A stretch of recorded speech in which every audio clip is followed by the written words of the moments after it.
right, everyone. So welcome. I think this will be a great way to finish up our program today.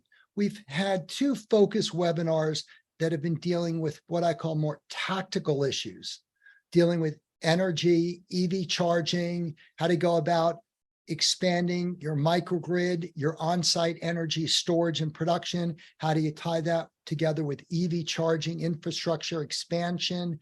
What do you need to do? How these two strategies tie together, how you can better adapt to weather volatility, as well as EV car adoption that's growing rapidly. It was great. And then we also spoke about recycling, the importance of R's, the importance of a zero waste to landfill. How do you go about looking at all your various waste streams to ensure that you are protecting the environment, taking advantage of government programs, ensuring your compliance with those same regulations, and it went really well.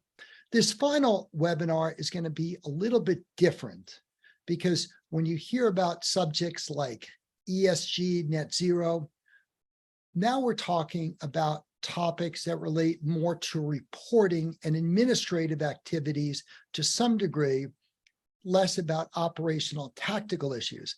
And the thing that I want to stress is that unlike profit, I mean, either making money or not, ESG and other related subjects, the big issue when I consult with lots of executives, board of directors, operational team, is I always encourage everyone to make sure you are fully aware that these are fairly subjective criteria, however well-intentioned, and everyone needs to understand not only the frameworks involved in creating programs, but that there are some inherent trade-offs, conflicts, however you want to call it, within each of these acronyms when you're comparing E versus S versus G, prioritizing different initiatives. And also, how do you go about then not only prioritizing within a particular three-letter acronym, but how do you prioritize ESG versus DEI versus EHS?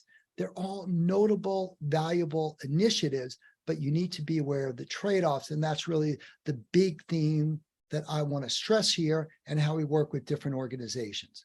Anyhow, just a little bit of background on myself. I've got an engineering degree, worked heavily in the facilities corporate space for many years, got a business degree as well, so we understand how everything all ties together. Within Angelbeat, we started doing programs more around technology and data centers many years ago. Many of our attendees were facility directors who encouraged us to start up angelbeat.org so we could have very focused activities on all aspects of sustainability. It's worked great. If you go to our website, angelbeat.org, and I'll mention this in the next slide, we've got lots of great content, lots of experts speaking on ESG strategies, net zero, decarbonization strategies, and whatnot. And that will be the focus of many of our programs this fall. Though what I wanted to share with you here was some of my knowledge, some of the best practices that we share with many organizations who hire me to help advise them in a very specialized niche way on net zero ESG to help them ensure that they are aware of all of these issues. And I'll go through exactly what that means in a few minutes. Again, we just want this to be a very positive, very useful program for everyone here. I'm encouraging all of you to use the use the Q&A function that I'm pulling up right now to make sure it's right in front of me. That is a fairly easy way for me to respond immediately to questions. What I will ask you to do is just type in your question, also provide your company name, and if you can't, if you're willing to be unmuted, because as many of you, I think several of you have attended previous webinars, I really like to get interaction. I want to get dialogue. And we also find it's helpful because it can also facilitate dialogue amongst all the attendees. Here's my contact information. You can go to angelbeat.org where you'll be able to download videos, these slides, as well as many other presentations by a large number of government officials, industry officials, utility officials, leading consultants, etc. Anyhow, The big thing when we talk about subjects like ESG and net zero, and I like to encourage people, and I guess this is the key takeaway, we want to distinguish between the reporting, administrative, accounting activities that really, quote unquote, don't do anything to really benefit anything, but really are required for your investors, for government agencies to disclose exactly what's going on. Obviously, it provides value because from an operational standpoint, management does want to hear about this. But when people talk about ESG and net zero, they're really talking about administrative procedures that they have to report on to their board of directors, to government agencies, to the SEC. And I differentiate that from the operational initiatives around environmental programs, around social justice, around governance and net zero greenhouse gas emissions that all drive and filter up into what's reported. But I think, this is a very important framework. So when you're looking at this issue around ESG that's gotten so much buzz, net zero, people at climate conferences say, we're going to be net zero at 2041. Oh, we're going to be net zero 2039. What they're really talking about is administrative activities that are obviously important, but are distinct and summarize programs that actually reduce carbon, reduce waste, accelerate the adoption of clean energy, et cetera. Okay, now let's go into this a little more. So what does this mean? First, let's talk about what we believe are the best ways that people need to approach this. The first thing I say, and different people may have different thoughts, so this is Ron Gerber's personal recommendations perspective, in that you could go tremendously off the deep end, so to speak, in constantly analyzing ESG, net zero, things like that. We have lots of executives who say, my God, what should I do? Because we could spend so much time and money and resources on just talking about what we're doing and writing reports versus doing it. And they're saying, like, what should I do as far as balancing what I need to do versus what might be nice? And the problem is that this is all a matter of individual judgment. I say you should understand, what the US is driving, what the SEC, what the European Commission is driving. Even if you don't do business in Europe, maybe you have suppliers there. You need to understand exactly what they're requiring. The SEC is still in a period of public commentary. It's not formalized. There's more well-established protocols in Europe. But basically, my takeaway is, as far as what you need to report, see what the government, the law firms, and to a real extent, your investors are requiring of you. And then you just do it. I encourage people to be a little skeptical about trying to go above and beyond it, because you run into the dilemma of, well, where else could those resources be spent to drive improvements in real operational issues? So that's the first thing. And when we can give you guidance, quite honestly, most major organizations know what, or at least have on staff, lots of lawyers and consultants to help understand and evaluate these government initiatives. It has to be done. You need to report on it. Again, I talk to lots of executives, organizational leaders. They get frustrated and say, like, we're doing all the right things. Let me just do it. Let me spend all my money and time not reporting what we're doing, but doing it. But you just have to accept it. The biggest issue that comes up, and this is where I get more involved, and I'm pretty passionate about this, is how do you go about getting internal consensus on your operational priorities, on your tactical initiatives, and what should you do that will filter up into the ESG reports that you have to submit to the SEC, to the European Commission, and others. Now, when you're doing this, just keep in mind, there are lots of organizations, and I just picked 6 of these at random. All of these frameworks are all about the same. It's all about understanding different elements around the environment, around social and governments, and every one of these particular logos that you see, sorry, I went a little too fast. Every one of these images up here, all is just a framework that makes sense. Let's understand our business.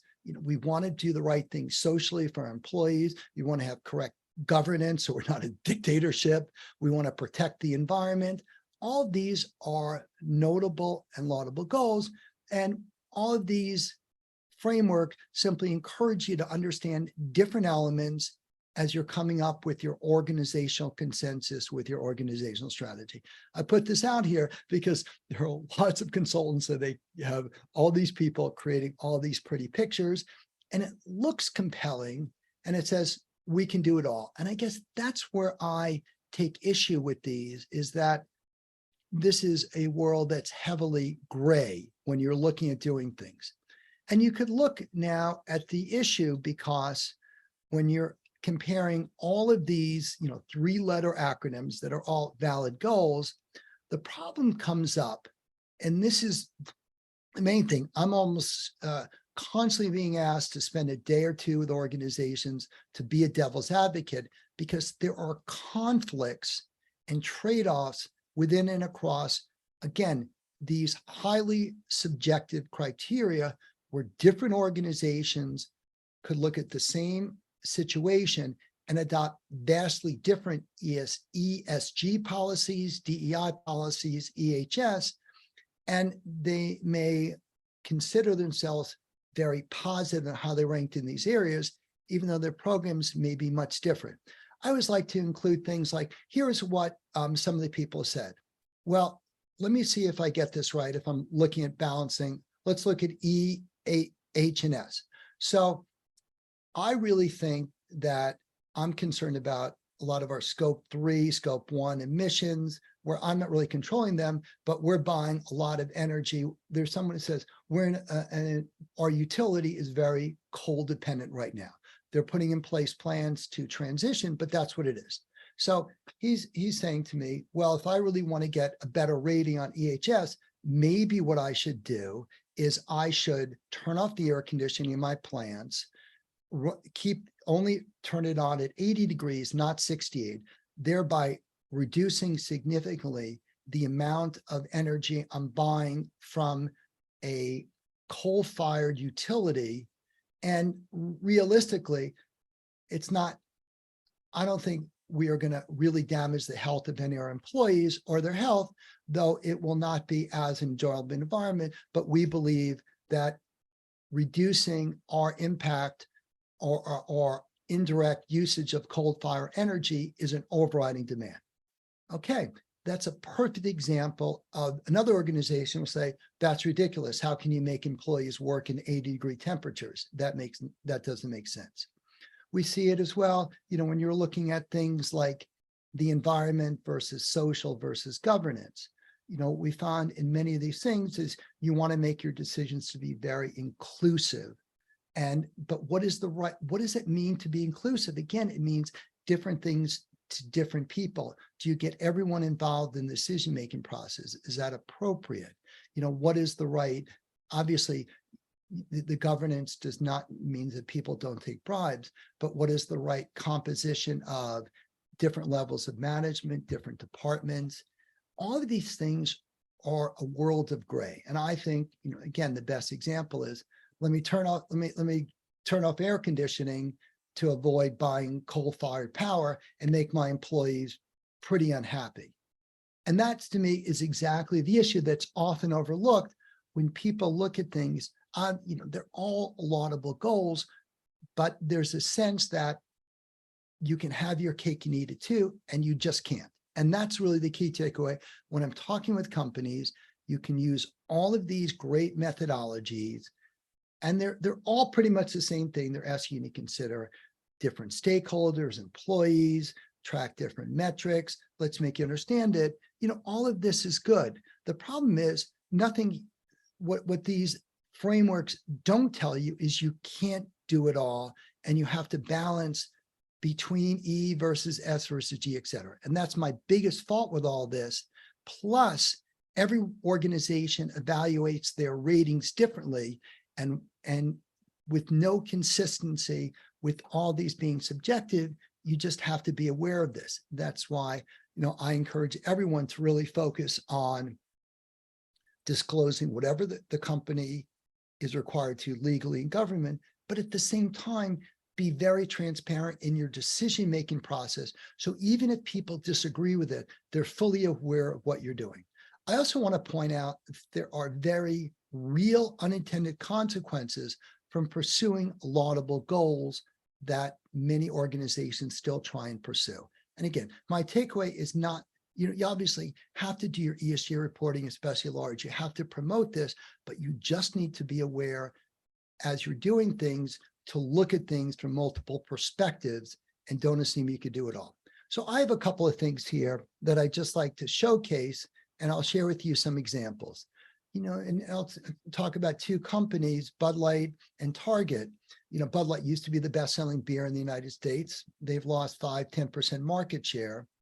And Target, had massive inventory write-ups because they're trying to do the right things to service a broader range of the community in the LGBTQ world and the Pride world. Now, that's all very positive, of course, but there are issues that they didn't fully understand. So in the case of Bud Light, when you talk to people, they're laying off people, their stock price dropped significantly, they had layoffs despite these laudable initiatives. And I think when they're doing this, they're again in this mindset, we can have it all, we can do all these different things without being aware of the trade-off and unintended consequences. These are very real, people losing their jobs, people betting on their retirements, the stock price goes down.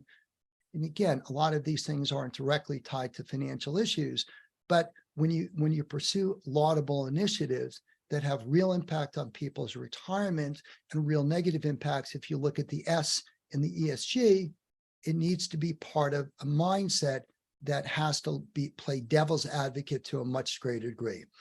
We have lots of people talk about, gas cars versus EVs, and especially in California, they talk about a lot of hydrogen cars and saying what's available. So I've spoken to other people, and especially if they've got lots of people in the city, everyone agrees that the most energy efficient, sustainable car is not the EV you buy, it's the gas powered car you currently run, and can you run that for another 5 years?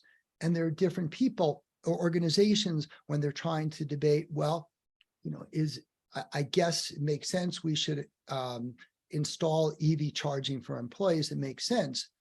But maybe what we should do instead, maybe we should pay our employees more money to have them, we'll pay you to repair all of your tires every 3 years and pay for your maintenance instead of putting EV charging today. And in that way, it's actually going to be better for the environment, especially given concerns about battery disposal, especially given concerns about sourcing rare earth minerals, where there's so many, quite honestly, horrific labor practices, especially in the third world where these materials are coming. And so, you might say, well, of course an EV is better. And then even in California, where they do sell hydrogen cars, there's again the mindset of, well, why aren't you as a company organization giving us bigger grants to support hydrogen? And you really shouldn't do anything around EVs. You should really support, putting in place with other corporations, hydrogen-powered vehicles. Again, there are pros and cons to all these perspectives. I point that out. So when you're looking at things and you're looking at what is the best ESG practice, it may sound crazy on the surface saying, well, we're giving all of our employees, $1,000 credits over each of the next 5 years, or $500, whatever the amount is, so they can use their current cars for another 5 years. On one hand, well, I guess it's really, it's better to drive an EV car, everything else equal, than a gas-powered car, but it's really not better to build a new EV car and then have to dispose of an existing gas-powered car. It's another thing. And then finally, I talked, I got in just this week, the US government agreed to a multi-billion-dollar commitment to basically build a vacuum cleaner to get carbon out of the air. Again, multi-billion dollars. So I was talking to a CEO of a big company, and they're asking me and saying, well, okay, so like, I've got like a 5-year program where, I've got all my buildings, I could replace, all of my HVAC equipment, and spend money there that maybe I should spend on employee training and hiring more people and improving our stock price performance that benefits 401k for our retired employees. Do I do something like that? And why should I do things like completely replace all of my HVAC equipment that might not be so energy efficient and deal with that? So these are some of the thinking, the mindset that we encourage everyone to be much more skeptical on, not to ignore this and not to pursue this, but just to do it with someone like me or whoever it is in your organization who can help you understand these unintended consequences that are very real and may occur despite everyone's best intentions. And so, we look at things, that's really where we get, and I'd love to hear some questions and commentary. That's where Angelbeat is often engaged to like spend it, or people, lots of people just call me, can you come in for a day? Can you sit in on a 4-hour meeting to do this? We really aren't the ones, if you go back, to all these different frameworks that all the major consulting firms have. We can do this. We'll pick one that's all the same and help you create your ESG profile.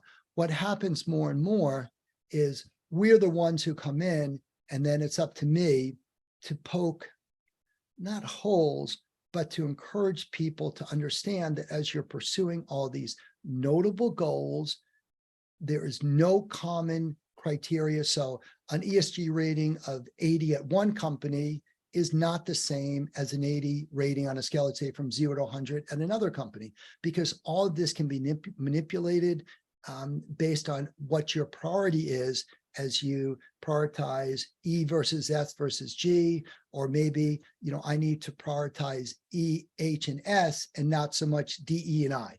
Because it's just not all available. So that's the main thing that I wanted to share with everyone as the big thing in this world of net zero, carbon accounting, reporting to the SEC, reporting to investors, reporting to the European Union. A very big deal, very meaningful. All these reports, by the way, can also be used to a large extent internally with all of your employees, all of your stakeholders, so they can understand what you're doing. The other thing that needs to be part of these reports is understanding and being transparent as to the trade-offs you're making in evaluating these things. So that's what I'd share. I'm going to now see this question here. So I'm going to now go through here, and I see Ashley's got a question. So Ashley, I just unmuted you. Do you want to ask your question? If you could also describe where you're at. Can you hear me? I can hear you just fine. Hi. So I'm in Maryland. Okay. And I work for a municipality here. And basically we are growing our sustainability division. I now am the manager and I have a staff, so it's nice. Oh, congratulations. Thank you. But our programs have been mainly focused on education and outreach and city programs to residents. And as I try to grow sustainability overall and bring in some of these ESG themes, things like DEI come up, and, diversity and the sustainability of our employees at work. And I feel like I'm having trouble sometimes spreading that message to higher ups. Well, you should just tell them to come to a future Angelbeat seminar and we can advise them, what to do. There are other things, you can contact me and we could help you communicate with some of your peers in different kind of nonprofits and how they grapple with that. And things like this. I would say, I'm not sure exactly the size, the composition of your workforce, but, becomes more and more obvious. I would say there is a certain amount of skepticism as to why do we need to report on this? Why don't we just do the right thing? And I don't know if that's some of the mindset of your superiors. It's hard to Yeah. say. Mhm. But the big thing is that when you're trying to convince them is to showcase what some of your peers are doing. And in addition, just saying it's important because when you're in this management role, they want to know, they don't want to lose employees. And if this is important, you need to have a way to show how it's important without it, while still recognizing, as I said, that they may have different mindsets, that Mhm. they may already think that they're doing all the right things, and they spend enough time and money on reporting. And I share some of that skepticism that's been conveyed to me by many people. But at the same time, they also don't want to have employees quit who are well trained. I mean, and so, that's really the thing that, seems to capture their interest, is saying they just need to know your mindset around this. And it's, by the way, it's perfectly fine if they say, look, our priority when you look at E versus S versus G is E. We're not that worried about S just now because there's only so much we can do, and that's our priority. And we think we're pretty good in G because we'll meet with you once a quarter and we'll share your feedback. But it may not be S where you're part of. We don't think it's really necessary right now to have a DEI committee because it's just too much, and we don't want to have any more unintended consequences, if that makes any sense. Yeah, definitely. I think even just educating them more on ESG as a whole, I think the pieces will start to connect. So I'll be working on that. Yeah, and we can help. You can send me a note, the kind of organizations you're at, where a lot of times, they're more likely to get involved when they hear what their peers are doing and how it benefits their peers. And I guess, from your standpoint, hopefully I can maybe raise your sensitivity that, when you try and get too many 3-letter acronyms thrown around from DEI to ESG to EHS, it's confusing, and they don't really, people in leadership roles, I can tell you, associate them with more of a necessary evil and with subjective positions that different people may see differently with the best of intention. So, just have that mindset, and let's see if we can work together to maybe do some peer interaction to help them know what's going on. Yeah, thank you. Okay. Brandy, do you want to share your question as well? Sure, I can do that. Yeah. Sure. So I was just going to mention that the part I deal with is the E, so the emissions, and it's specifically on purchased goods and service, which is referred to as scope 3, category 1. So I was just going to make the comment that it's difficult to know that you're accurately stating emissions of suppliers, right? Because you don't have control of those suppliers. You don't know exactly how that's allocated to you. So a lot of times I think companies do, or maybe do continue using spend-based methodology, which is not ideal, because then the way to reduce your emissions is to have less spend, which is not what you're planning to do. And so I was just going to kind of bring that to the table, just on, the difficulty of setting that goal on something that you don't necessarily control, and then spending the time gathering a lot of information that you're not really sure is valid. That's right. And that's a great point, especially you're at Baker Hughes, right? If I'm right. Okay. Huge, all field services company, and having a great presence here, but it's a good point when you're helping people understand trade-offs and where to spend your effort.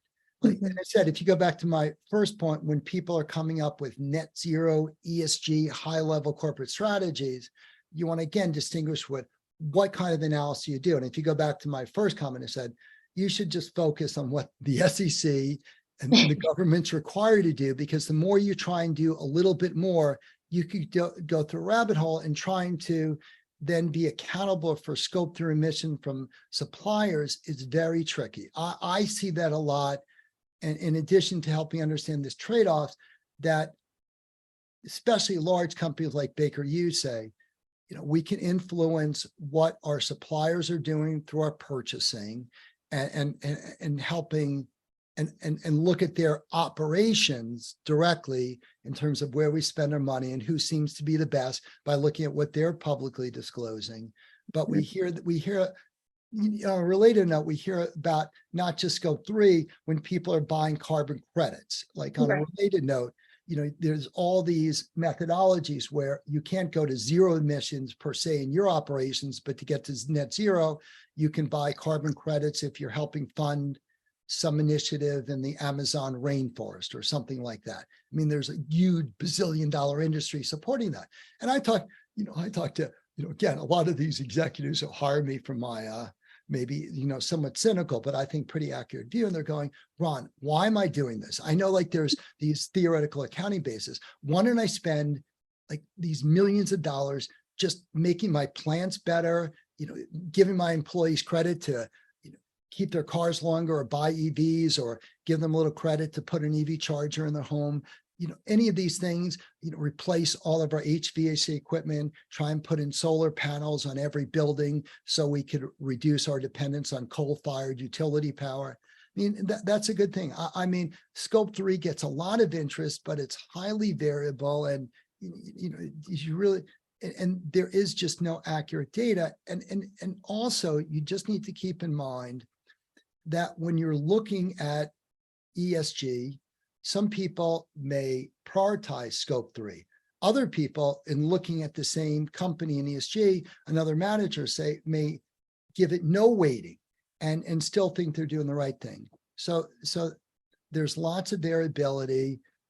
Anytime you're looking at net zero and reporting, that's not directly adding to someone's bottom line, and there are limited resources, people are going to look, some of the management doing this is going to look skeptically. That's why, and again, my takeaway here is pretty straightforward, which is when you're looking at what you want to report on, I think, you can look at what the SEC and the European Union, and that is a pretty good basis for your reporting. And by the way, this probably is about 99% accurate for anyone else. Mm-hmm. Reporting on them, and these are all evolving.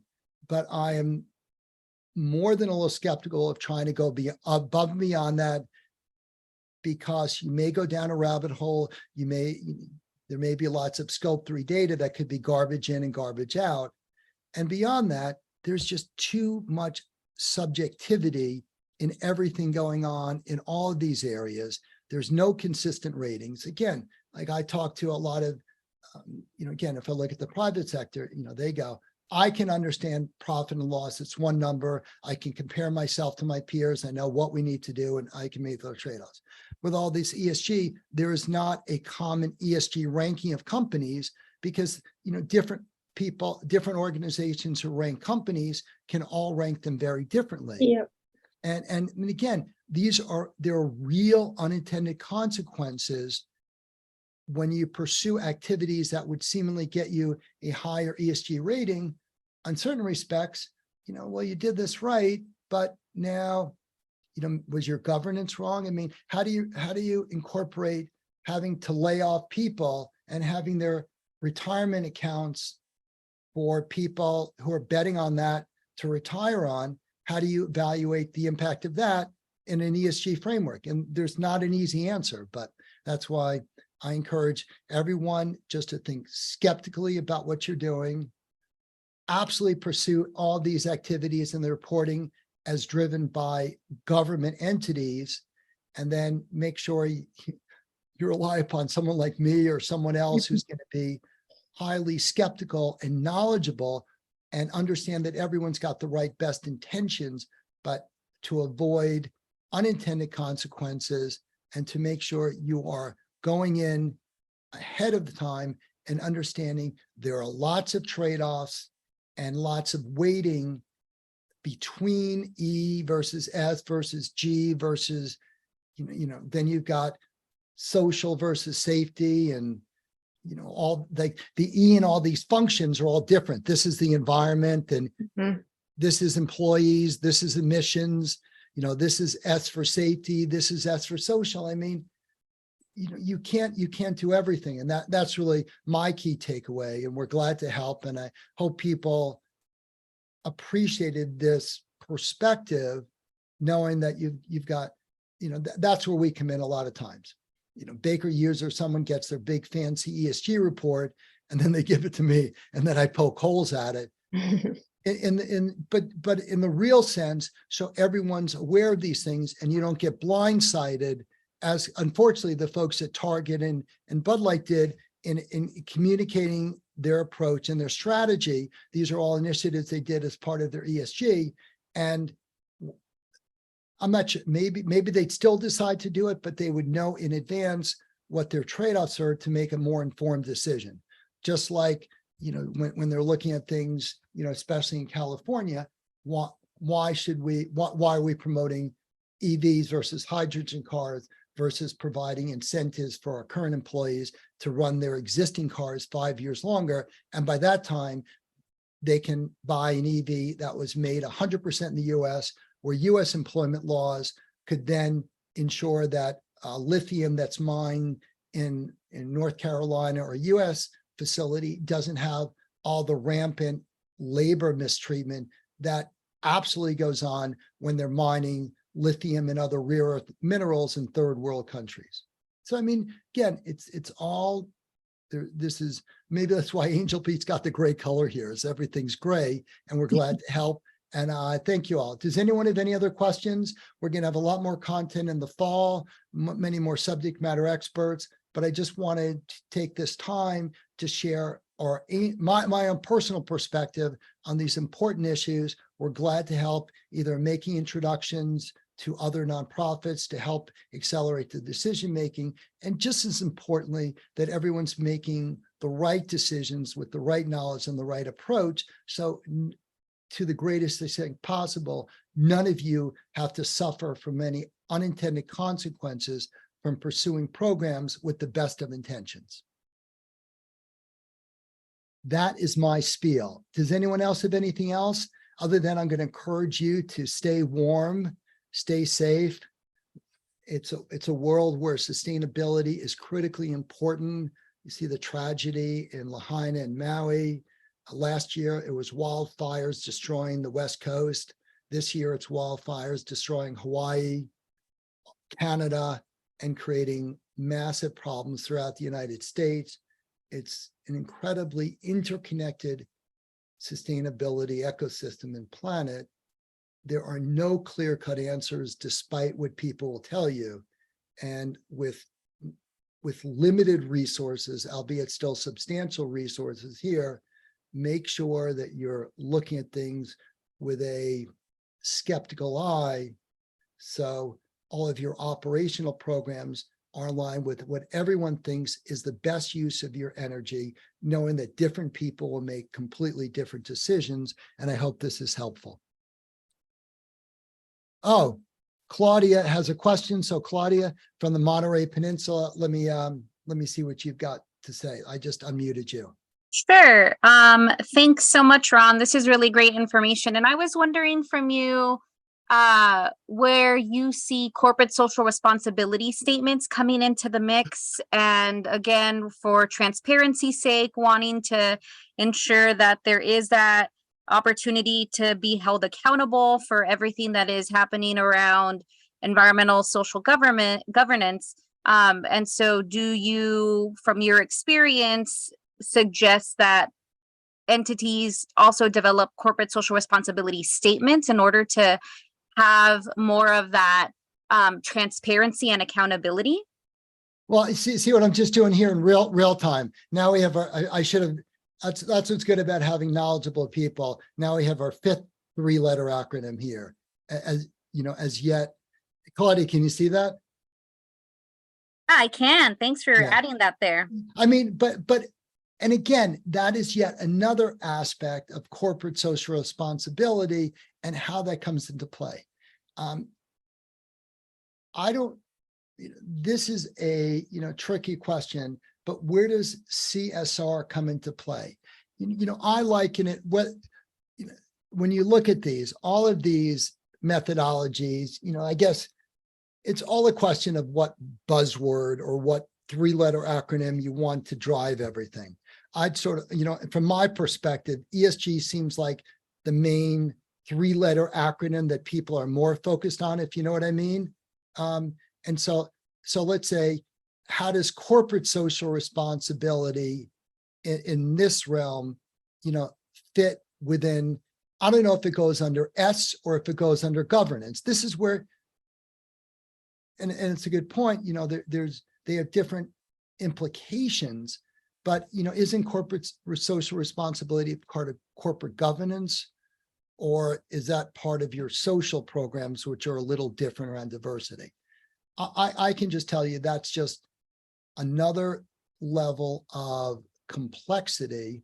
And I don't really know how a CSR fits in with your EHS philosophy, fits in with your DEI philosophy, fits in with your ESG. It can be awfully confusing. And I guess some consultants will make a lot of money trying to sort that through. My sense is you keep ESG as the top one, whatever, you can fit in your corporate social responsibility under social and what your policies are there. Though quite honestly, it's a little bit redundant and yet another, framework that, to some degree, you can easily just, your ESG philosophy can almost, in my line of thinking, if I was talking to someone, I'd say, don't call it CSR, just call it ESG in this day and age. It's just more applicable.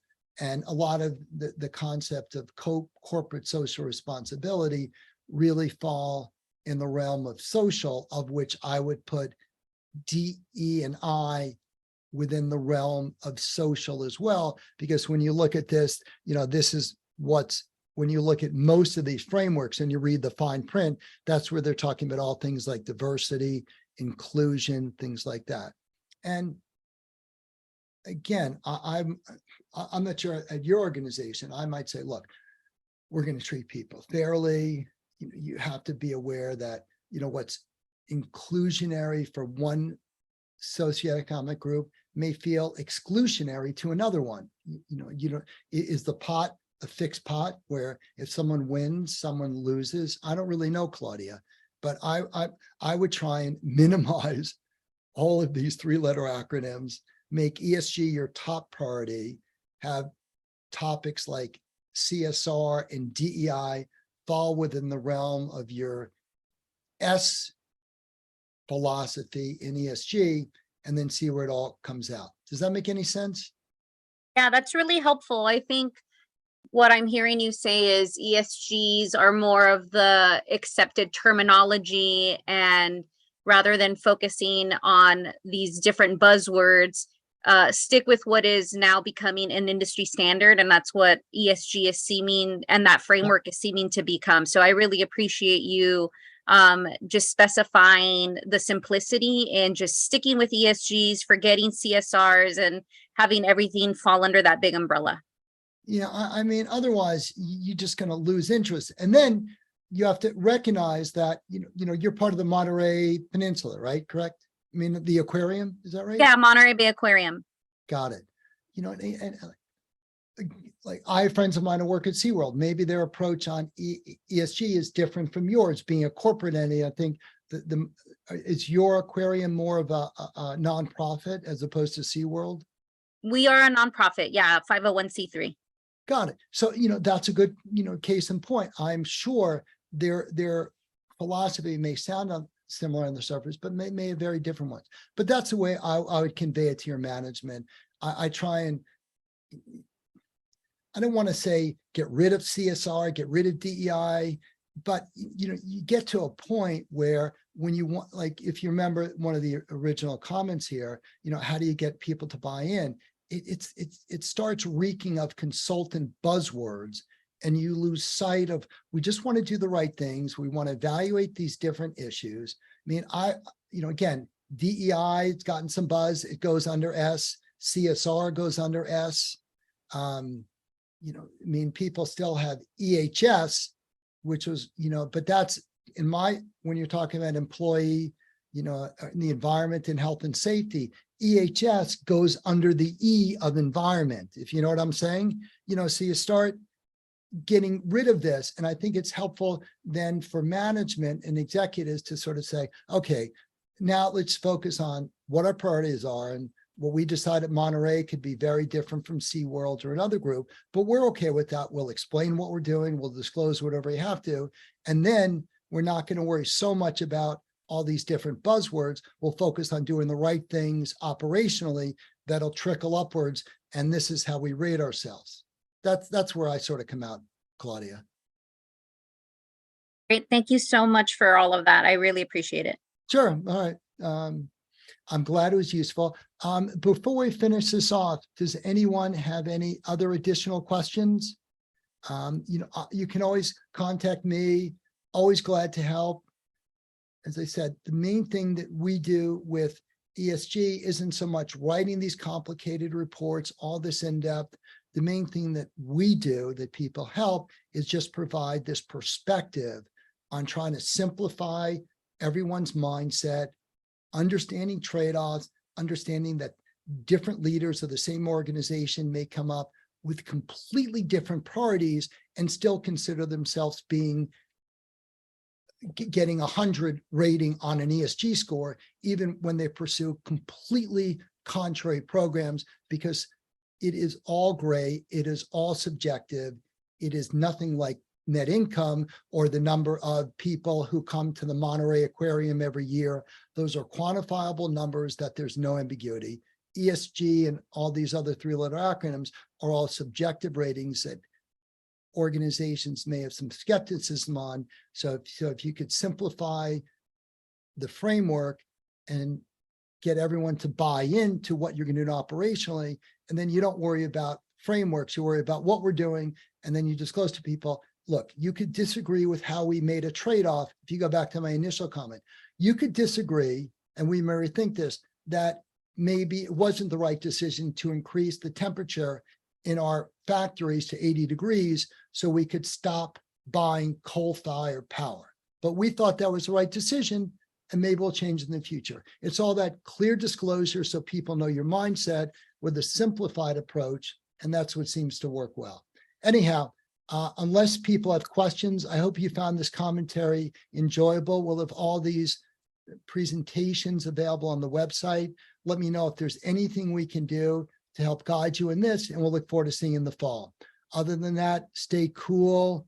Thoughts and prayers to all the people in Lahaina and Maui, and thank you very much.